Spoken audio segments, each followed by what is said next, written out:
Bismillahirrahmanirrahim. Assalamualaikum warahmatullahi wabarakatuh. Alhamdulillahirrahmanirrahim. Wassalatu wassalamu ala asyrafil anbiya wal mursalin sayyidina Muhammad wa ala alihi washabihi ajma'in. Amma ba'du. Alhamdulillah, segala puji bagi Allah yang telah memberikan rahmat dan nikmat-Nya sehingga kita dapat berkumpul dan bertatap muka pada kesempatan kali ini. Selawat serta salam mari kita tetap haturkan kepada junjungan kita Nabi besar Muhammad SAW, karena berkat beliau kita semua bisa merasakan nikmat dan manisnya berislam dan iman. Yang saya hormati tentunya dosen pengampu mata kuliah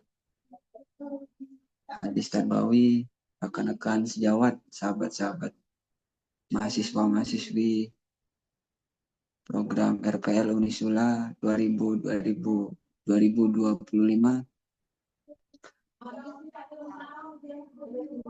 Selanjutnya masuk pada materi, yakni tentang pendidik dan etika mendidik. Secara pengertian, ada beberapa poin yang ingin kami sampaikan terkait dengan definisi pendidik.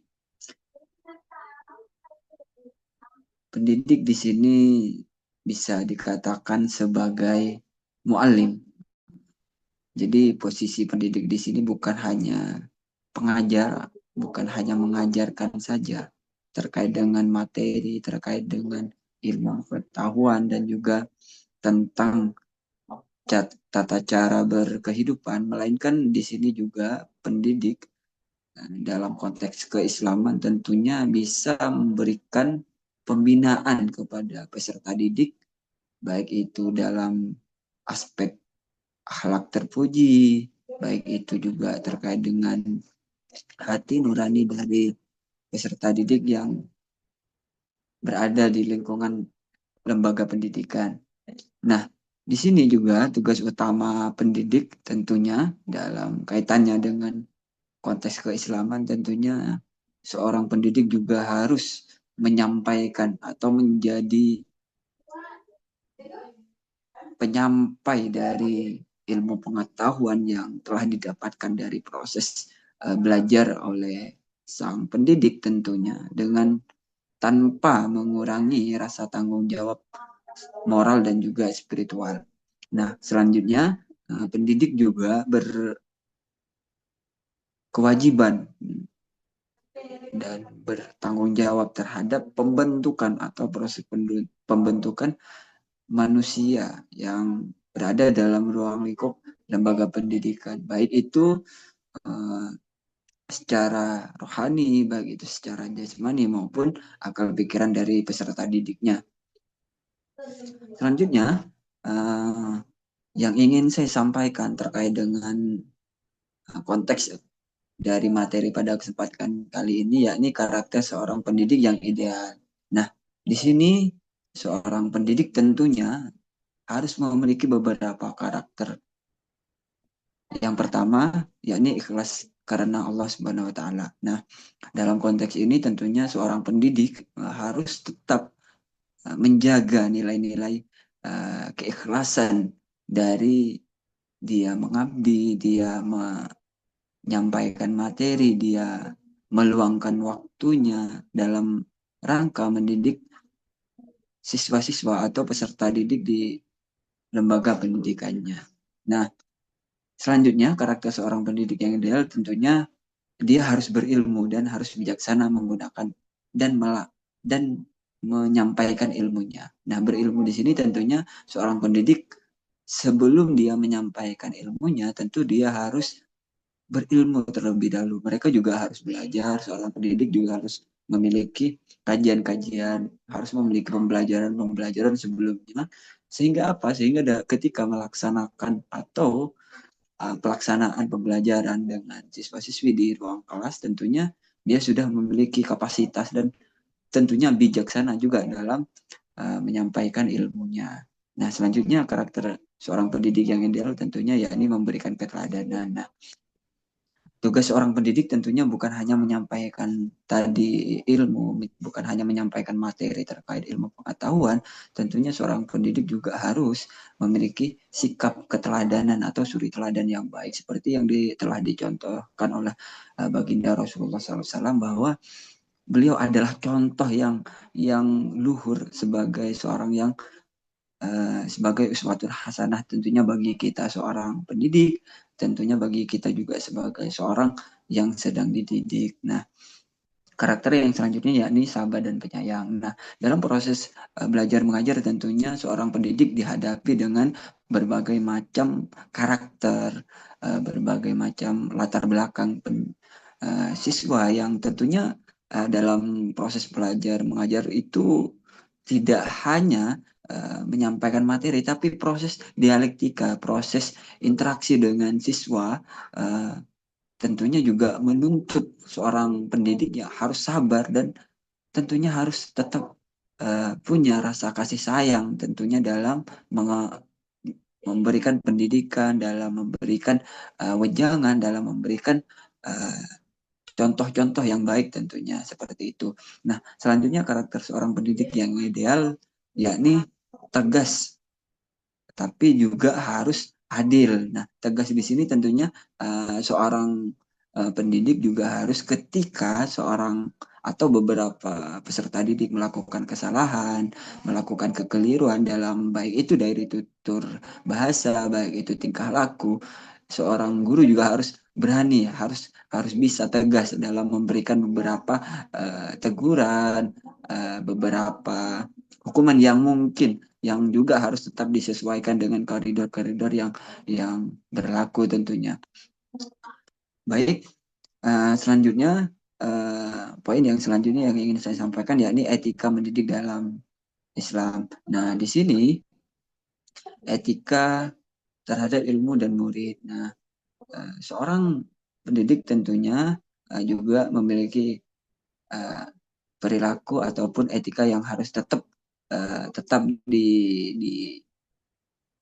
diikuti tentunya, yakni pertama yakni menyampaikan ilmu dan yang benar dan bermanfaat tentunya dalam proses belajar mengajar. Tentunya seorang pendidik tidak hanya menyampaikan apa saja yang dia ketahui, tapi apa yang disampaikan juga harus bermanfaat bagi peserta didik, karena dalam hal ini dalam lembaga pendidikan tentunya sudah ada kurikulum dan seorang guru juga tidak boleh melenceng materi-materi atau informasi-informasi yang kaitannya dengan ilmu pengetahuan juga harus relevan atau sesuai dengan kaidah-kaidah yang berlaku. Nah, selanjutnya etika mendidik dalam Islam yakni menghargai karakter.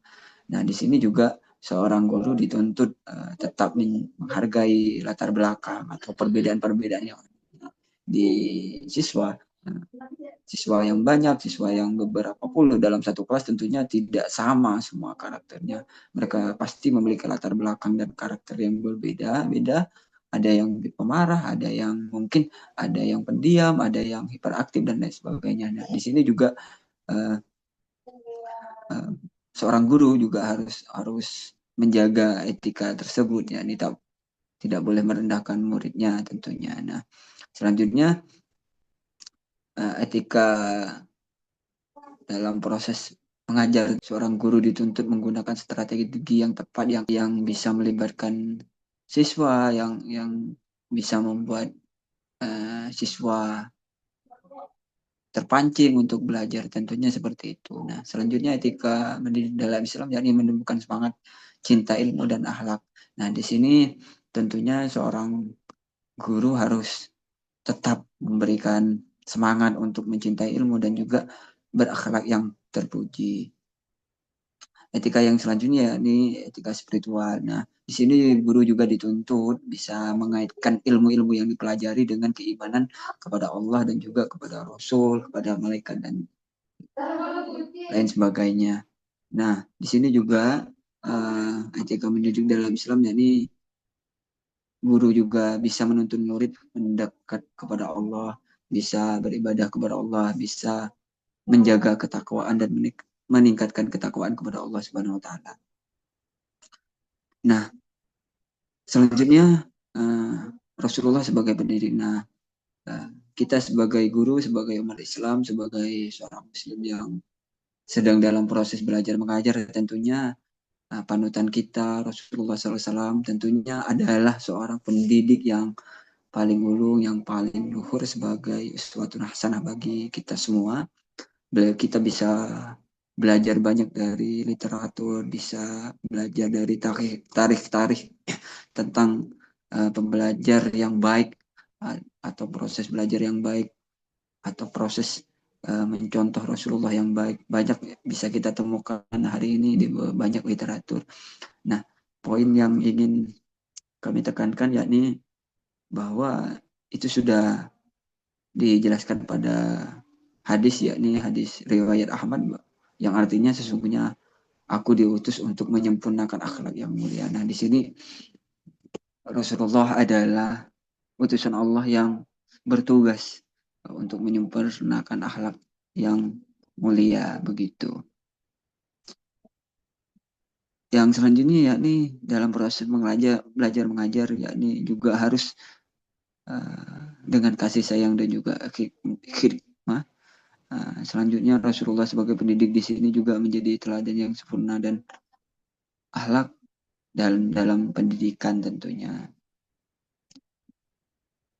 Selanjutnya poin yang ingin saya sampaikan yakni tujuan pendidikan Islam. Tujuan dari pendidikan Islam tentunya mencetak manusia yang satu, beriman dan bertakwa kepada Allah Subhanahu wa taala, berakhlak mulia, menjadi khalifah yang bertanggung jawab di muka bumi, hingga pada akhirnya pendidikan Islam sendiri juga bisa mengantarkan kebahagiaan baik itu di dunia dan di akhirat. Dan akhirnya pada kesimpulan, kesimpulan yang pertama yakni pendidik adalah pembina akhlak dan rohani. Yang kedua, etika mendidik harus berlandaskan nilai-nilai ilahiyah dan akhlak yang terpuji. Yang terakhir yakni Rasulullah SAW adalah teladan utama dalam pendidikan. Saya kira itu saya kira cukup ya presentasi kali ini. Apabila terdapat kesalahan dan kekeliruan dalam proses menyampaikan materi, saya mohon maaf yang sebesar-besarnya. Sekian dari saya. Mohon maaf segala kekurangan. Wallahul muwaffiq ila aqwamit thoriq. Wassalamualaikum warahmatullahi wabarakatuh.